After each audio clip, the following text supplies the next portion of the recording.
Hello everyone, I am Meena Bhardwaj and welcome to the Luminant Eyes Academy. तो हम medieval history जो start कर चुके हैं एक कोर्स। आई होप कि आप सब ने उस कोर्स के जितने भी अभी तक लेक्चर बनाए हैं वो देख लिए होंगे, और अगर नहीं देखे हैं सो प्लीज़ देख लीजिए। तो आज जो हम पार्ट शुरू करने जा रहे हैं इसका हम फर्स्ट पार्ट यानी मुग़ल एम्पायर बना चुके हैं, ये उससे अगला पार्ट है। मुग़ल एम्पायर थोड़ा बड़ा है तो उसे कवर करने में टाइम लगेगा। तो हमने जो पिछली वीडियो थी उसमें हमने जो स्टार्टिंग थी यानी मुग़ल एम्पायर के शुरू कैसे होती है, कैसे स्टार्ट होता है मुग़ल एम्पायर या भारत में एंट्री कैसे होती है बाबर की, उसके बारे में पढ़ा था। तो उसमें हमने बाबर और हुमायूं के बारे में पढ़ा था। अब जो हम नेक्स्ट अगला पार्ट जो इस वीडियो में करेंगे वो शेरशाह सूरी के बारे में होगा, यानी कि हुमायूं के साथ ही हम शेरशाह सूरी के बारे में पढ़ते हैं। बहुत ही इम्पोर्टेंट एक रूलर है मुग़ल हिस्ट्री का, इवन इंडिया के लिए भी उसके बहुत सारे रीजंस हैं उसके इम्पोर्टेंट होने के, वो आप इस वीडियो के बाद समझ जाएंगे। तो हम नेक्स्ट पार्ट शुरू करते हैं। ओके, आई होप कि आपने टेलीग्राम चैनल एंड हमारा FB का जो पेज है लुमिनेंट आईएएस का वो ज्वाइन कर लिया होगा, नहीं तो मैं आपको लिंक दे दूँगी, please join that. Next part में हम करेंगे शेरशाह सूरी के बारे में करेंगे, जो कि हुमायूं के साथ ही उसका एक रोल था, बहुत ही इम्पोर्टेंट रोल था। यानी हुमायूं का जो मैंने पिछला आपको बताया था कि 1555 में वो फिर से आता है, लेकिन उससे बीच यानी 1540 में शेरशाह सूरी का जो रोल है वो सबसे इम्पोर्टेंट माना गया है। तो ज़्यादा टाइम तक नहीं रहा था शेरशाह सूरी, लेकिन जितने भी टाइम रहा, कहा जाता है कि 5 साल उसका टाइम पीरियड रहा था, और उस 5 साल में उसने बहुत कुछ करके दिखाया था। तो वो 5 साल बहुत ही इम्पोर्टेंट हैं, उसके बारे में हम डिस्कस करते हैं यहाँ पे। तो नेक्स्ट पार्ट करते हैं मुग़ल एम्पायर का, शेरशाह सूरी।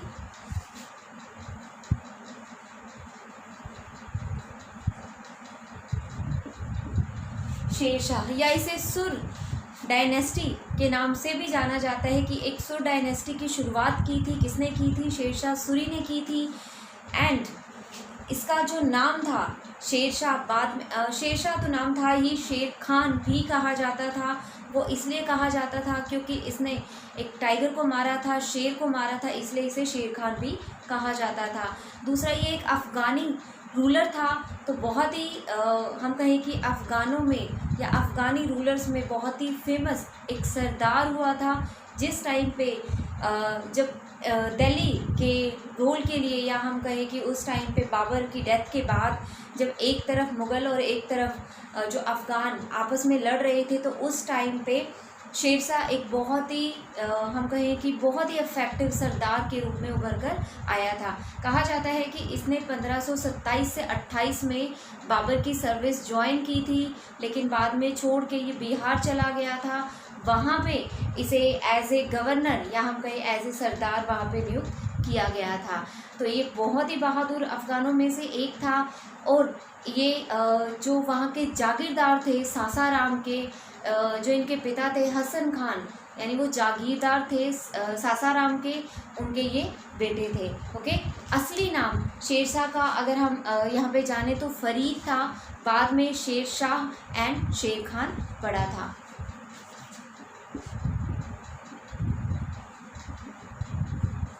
असली नाम क्या था? फरीद। उसके बाद शेरशाह सूरी एंड शेरशाह खान पढ़ा था। ओके, नेक्स्ट अगर हम बात करें तो हुमायूं के साथ जब हमने पढ़ा था तो बहुत ही दो मोस्ट इम्पोर्टेंट हमने बैटल पढ़े थे। उसमें सबसे मेन एक हमने पढ़ा था बैटल ऑफ चौसा, कि कैसे शेरशाह हुमायूं को हराता है। दूसरा जो हमने पढ़ा था वो था कि दोबारा जो हुआ था वो था बेलीग्राम, या हम कहें कन्नौज का जो वॉर था या बैटल था, उसमें कैसे जो शेरशाह था उसने हुमायूं को हराया था। तो दोनों ही बैटल में हुमायूं को बुरी तरह से शेरशाह ने हरा दिया था। उसके बाद यानी वो दो तो इम्पोर्टेंट बैटल थे ही।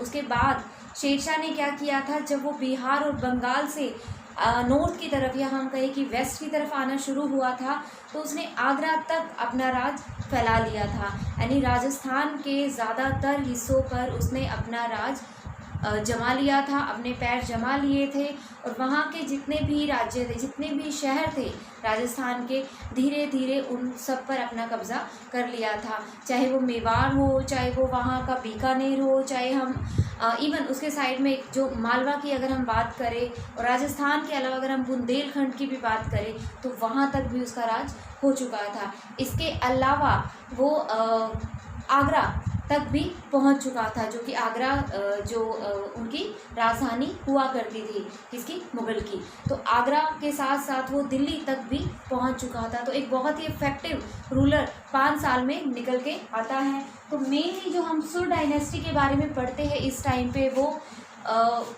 1555 से लेके 1540 से लेके 1555 का पढ़ते हैं। इसमें जो मेन रूलर थे वो 3 आए थे, ओके। और सबसे जो मेन था वो शेरशाह था। इसका जो टाइम पीरियड माना गया है वो 1540 से 45 का माना गया है।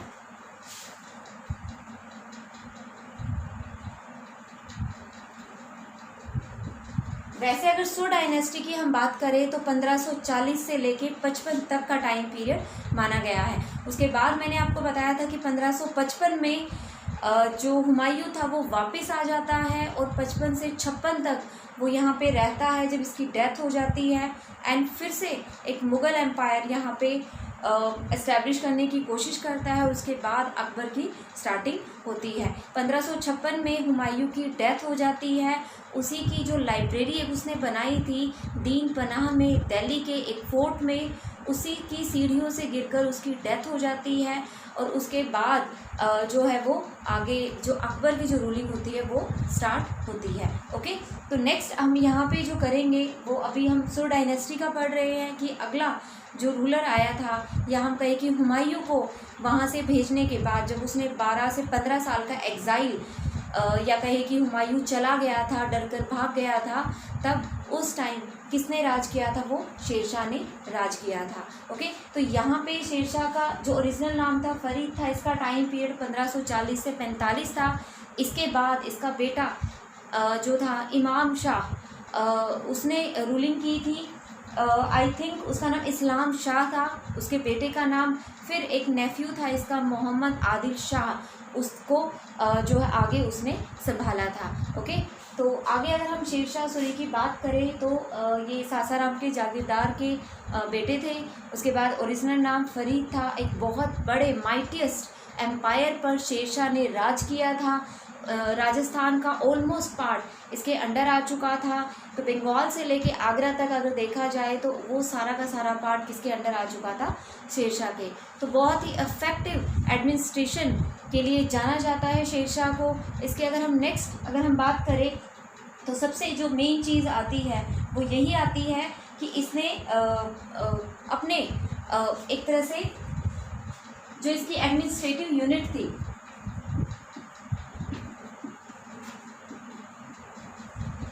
जो एडमिनिस्ट्रेशन थी वो बहुत ज़्यादा स्ट्रॉन्ग बना ली थी और उसी के बेस पे इसने आगे बढ़ना शुरू किया था।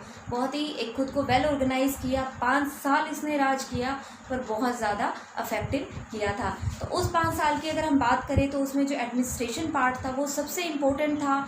उसी में अगर हम एडमिनिस्ट्रेशन में इसका पॉलिटिकल पार्ट अगर देखें तो इसने बहुत सारे सिस्टम चलाए थे। कुछ एडमिनिस्ट्रेटिव यूनिट थे इम्पोर्टेंट, लेकिन उससे भी जो इम्पोर्टेंट पार्ट था ये था कि इसने कंस्ट्रक्शन करवाई थी, किसकी, रोड वगैरह की। तो आप जो ग्रैंड ट्रंक रोड जो आप पढ़ते हैं, यानी कि जीटी रोड के बारे में जो आप पढ़ते हैं, वो किसने बनवाया था, वो शेरशाह सूरी ने ही बनवाया था।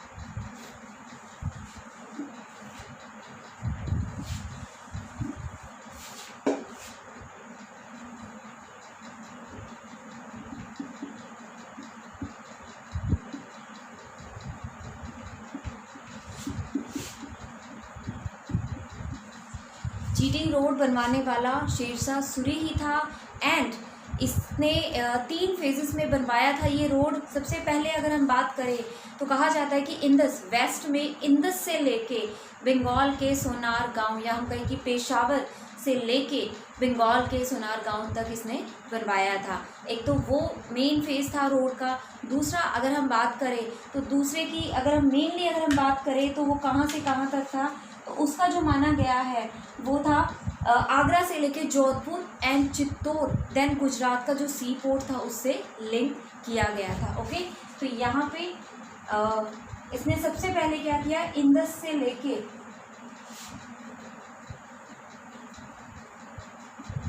बंगाल तक जो रोड था वो बनवाया। बनवाई इसके आने से पहले भी शुरुआत हो चुकी थी, लेकिन पूरी तरह से जो बनवाया, एक प्रॉपर जो कंस्ट्रक्शन करवाई वो शेरशाह ने ही करवाई थी। ओके, तो पहला जो फेज़ था वो इंदस से लेके बंगाल तक था रोड बनाने का। दूसरा जो था वो था आगरा से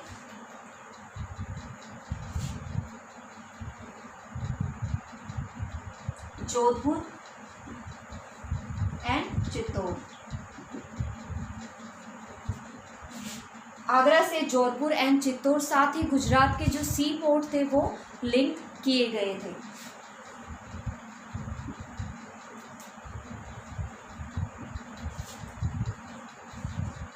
चित्तौड़ टू गुजरात के सी पोर्ट तक इसे लिंक किया गया था। तो ग्रैंड ट्रंक रोड के 3 फेज थे। जो अगला जो हम बात करते हैं उसमें जो मेनली बनवाया गया था लाहौर से लेके मुल्तान तक बनवाया गया था। ओके, तो यानी फर्स्ट उसने क्या किया, इंदस से लेके बंगाल तक, इंदस रिवर जो है। नेक्स्ट अगर हम बात करें तो आगरा से लेके Jodhpur and Chittor and then Gujarat से लेके जो सी पोर्ट थे वहाँ तक लिंक करवाया था। उसके बाद अगर हम बात करें तो लाहौर से लेके मुल्तान तक बनवाया था। ओके, तो ये जीटी रोड के इसके 3 फेज थे। एक अनदर अगर हम इम्पोर्टेंट मेन उसकी बात करें तो सराय बहुत ही इम्पोर्टेंट है। जो जब ये रोड बनवाए थे तो उस टाइम इसने सराय बनवाए, कहा जाता है 1700 सराय बनवाए थे। एंड कुछ सराय आज भी पाए गए हैं, यानी कि इतने मजबूत थे, आप देख सकते हैं कि यानी 1500 के बने हुए अभी तक भी वो देखे गए हैं। तो उन सराय की खासियत क्या थी कि वहाँ पे जो भी हम कहें कि ट्रैवलर वगैरह आता था या वहाँ से जो गुज़रता था उसका पूरा बंदोबस्त किया जाता था, क्योंकि रोड कंस्ट्रक्ट हो रहे थे तो लोगों को आना जाना पड़ता था। तो वहाँ पे उनका, चाहे वो हिंदू हो चाहे वो मुसलमान हो, उनका प्रॉपर वहाँ पे ध्यान रखा गया था। इवन ब्राह्मण्स वगैरह को वहाँ पे बेड वगैरह लगाने के लिए, यानी हिंदुओं के लिए भी रखा गया था। साथ ही अगर हम बात करें तो उन सराय में प्रॉपर वॉचमैन होते थे, यानी जिसे शाहना कहा जाता था, जो कि उसकी देखरेख किया करते थे। ओके, तो सराय की इम्पोर्टेंट रोल प्ले करते हैं। वहाँ पे कुछ न्यूज़ सर्विसेज भी चलाई गई थी जिसे डाक चौकी कहा गया था। इसके अलावा गांव के कुछ गवर्नर्स भी नियुक्त किए गए थे जो उन ट्रैवलर्स का ध्यान रखते थे, जिन्हें अमील, गवर्नर को अमील कहा जाता था। साथ ही अगर हम बात करें कि गांव के जो हेडमैन थे, जैसे कि हम पढ़ चुका कि मुकद्दम को हेडमैन कहा जाता था, वो भी नियुक्त किए गए थे कि अगर किसी का कोई लॉस होता है इस ट्रैवल के दौरान, या जो लोग आ रहे हैं जा रहे हैं, अगर उन्हें कोई प्रॉब्लम होती है तो मुकद्दम उसका जिम्मेदार होगा। ओके,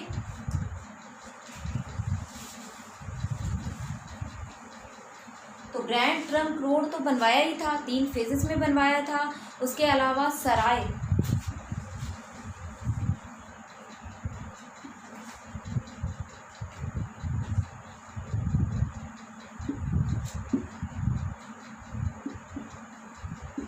बनाए थे, 1700 बनाए थे। जैसे कि मैंने बताया कि अभी भी कुछ पार्ट सराय बची हुई है। ओके, बहुत ही अच्छे से बनाए गए थे, बंदोबस्त किया गया था। उन सराय में सबसे मेन क्या था, शाहना, जिसे कस्टोडियन कहा जाता था, यानी जो वॉचमैन की तरह काम करता था, एक तरह से यानी देखरेख करता था, उसे शाहना कहा जाता था। ओके, नेक्स्ट अगर हम बात करें तो उसके अलावा वहाँ पे न्यूज़ सर्विस चलाई गई थी ताकि उन्हें वहाँ की खबर का पता चलता रहे, और उसे नाम दिया गया था डाक चौकी। तो सराय में शेरशाह के ज़रिए जो न्यूज़ सर्विस चलाई गई थी उसे डाक चौकी कहा गया है। ओके, नेक्स्ट अगर हम इन्हीं की बात करें तो यहाँ पे जो ये सराय और रोड्स थे, इन्हें आर्टरीज ऑफ एम्पायर कहा गया है। सुर डायनेस्टी में रोड एंड सराय को आर्टरीज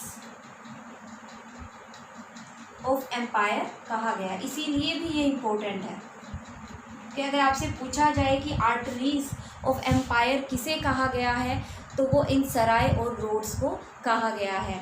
क्लियर।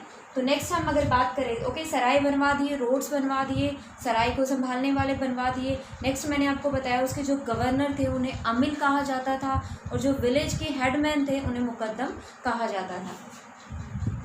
शाहना कस्टोडियन जो देख रेख करते थे वहाँ की, वॉचमैन की तरह थे। न्यूज़ सर्विस जिन्हें डाक चौकी कहा गया है। ओके,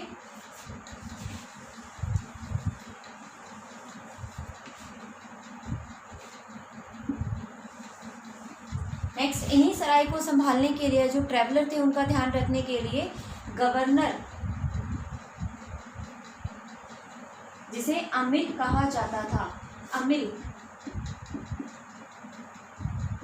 कहा जाता था। नेक्स्ट अगर हम बात करें उसके अलावा मुकद्दम, जिसे आप विलेज हेडमैन कहते हैं,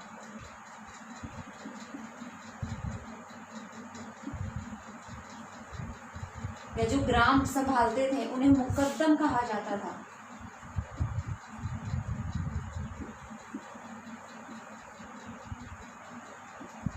या पहले भी पढ़ चुके हैं, मुकद्दम विलेज हेडमैन को कहा जाता था। ओके, इक्ता सिस्टम, यहाँ पे भी इक्ता सिस्टम है जो कि आपने जब हमने तुगलक का टाइम पढ़ा था, फिर उस तुगलक का हम जब पढ़ रहे थे तो उस टाइम पे भी हमने ये चीज़ें पढ़ी थी। ओके, तो विलेज हेडमैन मुकद्दम, जो कि वहाँ जितना लॉस होता था या कोई अगर प्रॉब्लम क्रिएट होती थी तो उसका जिम्मेदार कौन होता था, मुकद्दम हुआ करता था। अच्छा, एक और खासियत थी शेरशाह की कि रॉबर्स और जो डकैत हुआ करते थे वो बहुत डरते थे, वो उन्हें डर लगता था, वो अटैक नहीं कर सकते थे, वो लूट नहीं सकते थे क्योंकि उन्हें बहुत ही हार्श पनिशमेंट दी जाती थी। तो यानी कि अगर कोई लेडी या कोई विमेन भी, अगर मैं कहूँ कि सर पे अगर गोल्ड की बकेट लेके भी जा रही होती थी तो वो कोई भी रॉबर उसे अटैक करने की कोशिश नहीं कर सकता था क्योंकि वो शेरशाह से इतना डरते थे, उनकी पनिशमेंट से बहुत ज़्यादा डरते थे। ओके, नेक्स्ट अगर हम बात करें तो ओके, एक स्ट्रिक्ट पॉलिसी थी उसकी, किसके, स्टर्न पॉलिसी थी, किसके अगेंस्ट थी, रॉबर्स एंड डकैत के अगेंस्ट। तो स्टर्न थे काफ़ी, या हम कहें स्ट्रिक्ट थे काफ़ी।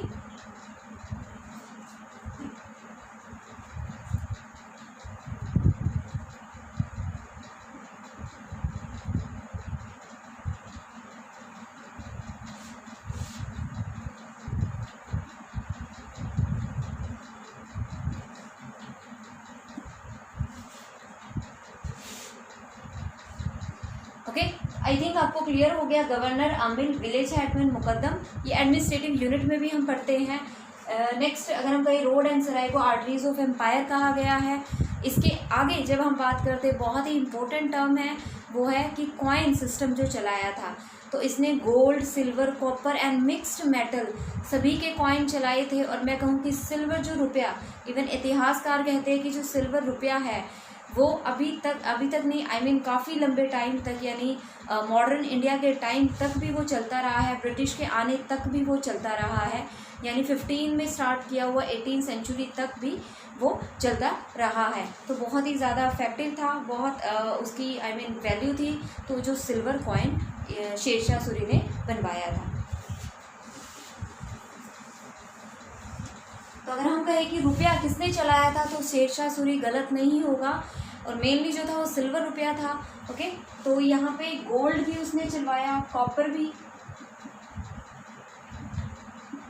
And silver. ओके, सिल्वर इसे कॉइन भी कहा गया है और रुपया भी कहा गया है। आप इसे सिल्वर रुपया कहिए या फिर रुपया कह सकते हैं।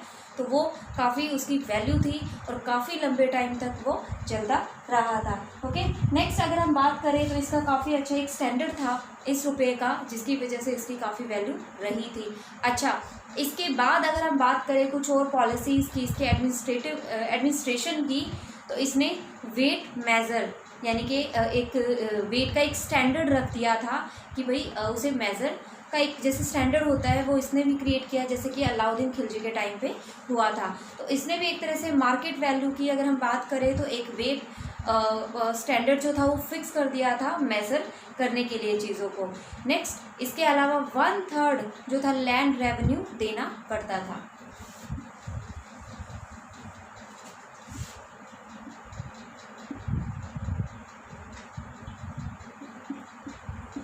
लैंड रेवेन्यू देना पड़ता था, कितना 1/3 देना पड़ता था। इसके बाद जो मेन जो था जिजिया कर भी इसने लगाया हुआ था, जिजिया कर चल रहा था साथ साथ। इसके साथ ही अलाउद्दीन खिलजी की जो कुछ सिस्टम था, यानी दाग सिस्टम था, यानी ब्रांडिंग ऑफ फोर्सेस। हमने पढ़ा था कि दाग में ब्रांडिंग ऑफ फोर्सेस, फोर्सेस के ब्रांड मतलब दिए जाते थे उन्हें, ओके। और दूसरा हमने हुलिया के बारे में पढ़ा था, यानी कि रजिस्ट्रेशन ऑफ सोल्जर्स, वो हम अलाउद्दीन खिलजी के टाइम पे पढ़ चुके हैं। तो यहाँ पे जो अपनाया गया था वो दाग सिस्टम अपनाया गया था, ओके।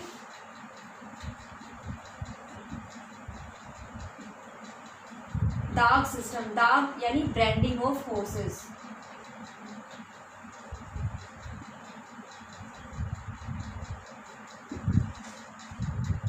फोर्सेस के ब्रांड के बारे में बताना या उन्हें एक ब्रांड का या हम कहें कि एक नाम देना, तो उसे दाग सिस्टम कहा जाता था, ओके। नेक्स्ट अगर हम बात करें तो ये रिलीजियस फेयर को लेके इतना बाइगॉट नहीं थे, ना ही इनका जो बेटा था वो। तो एक लीनियंट पॉलिसी थी, उसी की वजह से क्या हुआ कि ये हिंदी के यानी हम कहें कि पैट्रोनाइज थे, जो लर्न होते थे, या हम कहें कि हिंदी में जो पद्मावत जो लिखी गई थी मलिक मोहम्मद जायसी के ज़रिए, वो इसी के टाइम काल में पूरी हुई थी, ओके। तो इसी टाइम पीरियड में पद्मावत यानी मलिक मोहम्मद जायसी के ज़रिए जो लिखी गई है वो पूरी हुई थी। तो यानी कि हिंदी का एक पैटर्न था ये। एंड इसके अलावा इसने एक इतनी स्ट्रिक्ट नहीं था ये रिलीजन को लेके, तो कहीं कहीं बहुत स्ट्रिक्ट दिखाई देता है, लेकिन ओवरऑल अगर देखें तो उतना स्ट्रिक्ट रूलर नहीं था। नेक्स्ट अगर हम बात करें तो इसने पर्शियन और लोकल लैंग्वेज यानी हिंदवी, उस टाइम पे जो लोकल लैंग्वेज थी हिंदवी कहा जाता था, पर्शियन लैंग्वेज यानी हिंदी लैंग्वेज में इसके जो अकाउंट्स है वो मेंटेन किए जाते हैं, ओके। लैंड रेवेन्यू 1/3 दिया जाता था। वेट के लिए एक स्टैंडर्ड मेज़र किया गया था, स्टैंडर्ड रख दिया गया था। दाग सिस्टम अपनाया गया था। जिजिया कर भी इस टाइम पे अपना मतलब आगे बढ़ रहा था, यानी जिजिया कर हटाया नहीं गया था, वो चल ही रहा था, ओके।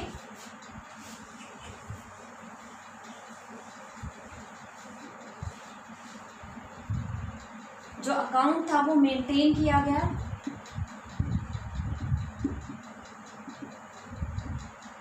पर्शियन लैंग्वेज में यानी फारसी और हिंदवी दोनों में। हिंदवी उस टाइम लोकल लैंग्वेज थी, तो इन दोनों लैंग्वेज में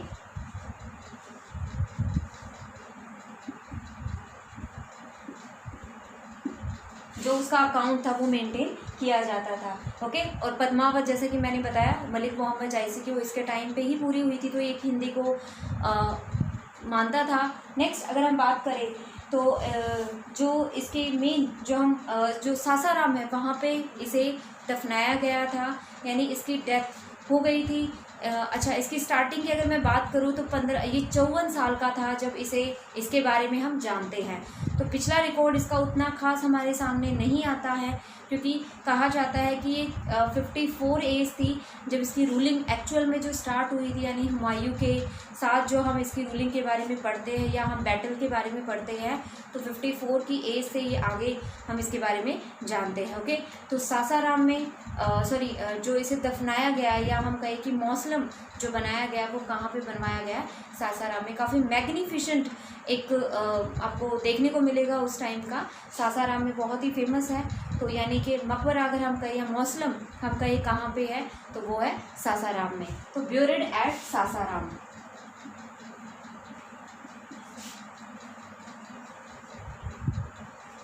तो डेथ के बाद कहाँ दफनाया गया था? सासाराम में, क्योंकि इसके पिता वहीं पे थे और मेन इसका जो रूलिंग एरिया जो रहा था वहीं पे रहा था, ओके। नेक्स्ट अगर हम बात करें तो कस्टम ड्यूटी या ट्रेड एंड कॉमर्स में काफ़ी कुछ किया था, बहुत ज़्यादा मानता था, या हम कहें कि उसको आगे बढ़ाने में, उसको बहुत सपोर्ट करने में आगे था, एंड ट्रेड और कॉमर्स को काफ़ी आगे बढ़ाया था और कस्टम ड्यूटीज़ लगा दी थी। कस्टम ड्यूटीज़ कहाँ पे लगा दी थी? बॉर्डर था जो बंगाल का, बिहार का जो बॉर्डर था, और वहाँ से लेके जो हम कहें कि लाहौर वाली साइड या इंदस वाली साइड जो था वेस्ट में, वहाँ तक जो बॉर्डर के बाहर जो अगर चीज़ें जाया करती थी तो वहाँ पे कस्टम ड्यूटी लगा दी गई थी। यानी ट्रेड और कॉमर्स को भी आगे बढ़ाया, साथ ही कस्टम ड्यूटी भी लगा दी थी। इसके अलावा लैंड मेजर की जाती थी। ओके, तो ये भी एक इम्पोर्टेंट पार्ट है जो अलाउद्दीन खिलजी ने स्टार्ट किया था। यानी लैंड रेवेन्यू तो देना ही था, इक्ता सिस्टम भी शुरू था वो यहाँ पे था। इसके अलावा लैंड भी मेज़र की जाती थी जो कि अलाउद्दीन खिलजी ने स्टार्ट की थी। ओके, तो लैंड मेजरमेंट भी की जाती थी।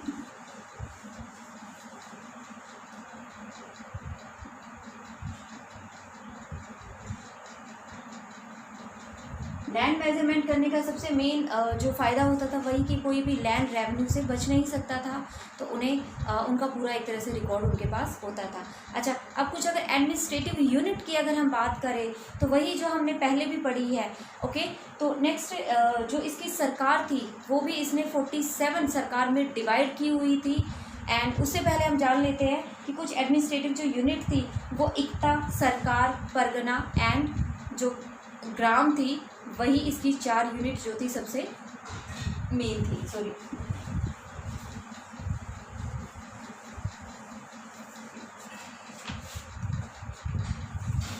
वैसे कहा जाता है कि 47 सरकार में इसने अपने जो डिपार्टमेंट था उसको डिवाइड कर दिया गया था, और उसके 4 जो सबसे मेन डिपार्टमेंट थे या सिस्टम थे वो सबसे मेन 4 थे जिनके हेड जिन्हें चुना गया था। ओके, जिसे हम दीवाने अरीस या हम कहें कि दीवाने वजारत, दीवाने रसालत एंड दीवाने इंशा के नाम से जानते हैं। तो 47 सरकार में इसने डिवाइड किया था। 4 जो मेन डिपार्टमेंट थे उन डिपार्टमेंट को हैंडल करने के लिए 2 चीफ बनाए गए थे। एक तो जिसे सिकदार कहा गया था, और दूसरा एक चीफ होता था या हम कहें अमिल की तरह एक जज टाइप होता था जो कि उनको संभालता था। उसके बाद उसने उन जो यूनिट थे उसमें डिवाइड कर दिया था लाइक कि इक्ता, सरकार या हम कहें प्रागण या ग्राम, उसमें उन जो सिस्टम था उसको डिवाइड कर दिया गया था, और उनको संभालने के लिए जो थे उनके हेड नियुक्त कर दिए गए थे। तो मेनली 47 सरकार किसके टाइम पे यूज़ हुई थी यहाँ पे डिपार्टमेंट को संभालने के लिए, तो वो शेरशाह के टाइम पे हुई थी। बहुत ही इम्पोर्टेंट है, सी हम स्किप कर सकते हैं लेकिन इसे स्किप करना बहुत ही गलत होगा क्योंकि ये एडमिनिस्ट्रेशन का सबसे इम्पोर्टेंट पार्ट है। We can't skip it. तो यहाँ पे अगर हम एडमिनिस्ट्रेशन की बात करें, एडमिनिस्ट्रेशन यूनिट की बात करें, यानी प्रशासन की अगर हम बात करें, तो सबसे मेनली कहा जाता है कि 47 सरकार में डिवाइड कर दिया गया था। 47 यानी 47 सरकार में डिवाइड कर दिया गया था। इसके अलावा इसके अंदर भी 4 डिपार्टमेंट बनाए गए थे मेन। ओके, 4 डिपार्टमेंट बनाए गए थे, और उन डिपार्टमेंट की सबसे जो मेन थे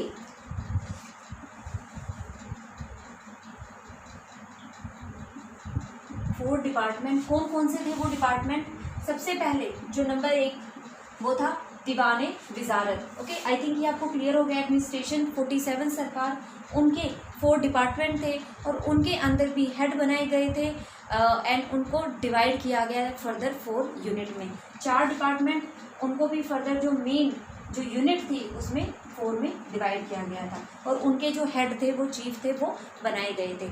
जो मेन हम 2 टर्म पढ़ते हैं वो मैं आपको बता देती हूँ।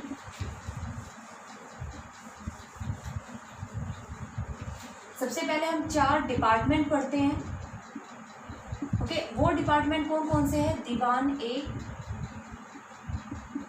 वजारत, दीवाने वजारत। ओके, जो कि लैंड रेवेन्यू को संभालते थे। दीवाने वजारत जिसका जो हेड होता था वो वजीर होता था और इंचार्ज होता था ये रेवेन्यू एंड फाइनेंस का। ओके, तो इसका जो हेड होता था वो वजीर होता था। वजीर हेड, ये डिपार्टमेंट है, ये हेड है, और ये किस डिपार्टमेंट को संभालता था? वो था रेवेन्यू एंड फाइनेंस, यानी आर्थिक मामलों से रिलेटेड जो डिपार्टमेंट होता था वो संभालना किसका काम होता था? वजीर का। दीवाने वजारत वो उस डिपार्टमेंट के अंडर आता था। नेक्स्ट जो हम पढ़ते हैं, सी दीवान ए अरीज, दीवाने अरीज। जो दीवाने अरीज था वो आर्मी के लिए था, वो आर्मी डिपार्टमेंट के लिए था, यानी आर्मी डिपार्टमेंट को दीवाने अरीज कहा गया है शेरशाह सूरी के टाइम पे। नेक्स्ट अगर हम बात करें तो दीवान ए रसालत,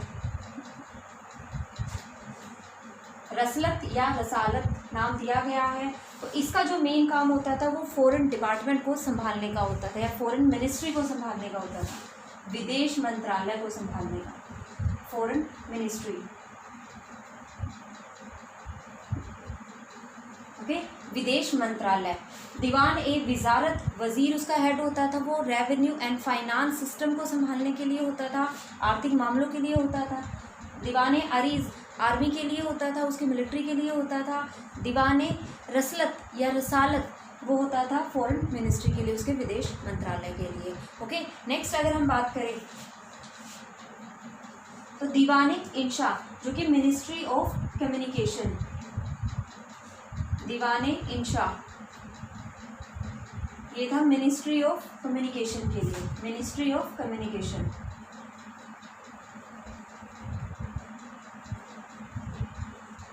यानी संचार के लिए, ओके, कि कांटेक्ट कैसे बनाना है उसके लिए था मिनिस्ट्री ऑफ कम्युनिकेशन।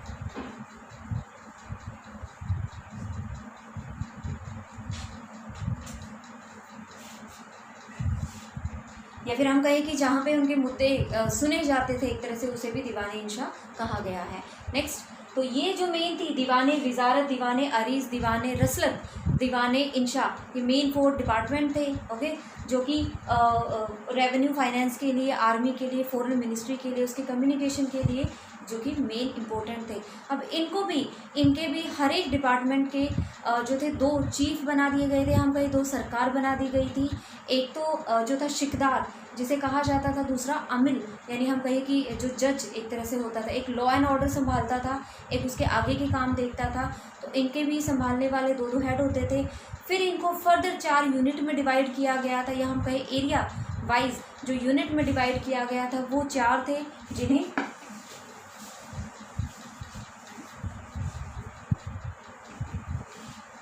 इसी डिपार्टमेंट की जो आगे यूनिट थी, मेन जो यूनिट थी, उसमें सबसे पहले आता है प्रोविंस। ओके, नेक्स्ट जो हम इक्ता को प्रोविंस कहते हैं, जब पढ़ते आए हैं इक्ता प्रोविंस जी। जो अपनी एक मेन कैपिटल होती है उसको छोड़ के जो बाकी का एरिया होता है उसे एक तरह से प्रोविंस के उसमें वो दे देते थे, इक्ता प्रोविंस। नेक्स्ट अगर हम बात करें तो नेक्स्ट था सरकार, जिसे डिस्ट्रिक्ट कहा गया है। उसके बाद था प्रागण या प्रागना, जिसे तालुका। तालुका क्या होता है? डिस्ट्रिक्ट आपको पता ही है। तालुका भी एक तरह से ग्रुप ऑफ विलेजेस होता था।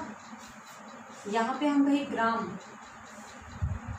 तो ग्राम आपको पता ही है कि विलेज, गांव को विलेज कहा जाता था। तो इनके जो हेड होते थे इक्ता के थे हकीम और आमीन, हकीम और आमीन जो इनके हेड होते थे उन्हें क्या कहा जाता था? हकीम और आमीन, हकीम और आमीन। नेक्स्ट अगर हम बात करें तो यहाँ पे शिकदार ए शिकंदरन, शिकदार ए शिकंदरन, शिकदार ए शिकंदरन कहा जाता था इसे, शिकदार ए शिकंदरन। ओके, नेक्स्ट अगर हम बात करें तो शिकदार एंड मुंसिफ उसके हेड होते थे, शिकदार एंड मुंसिफ।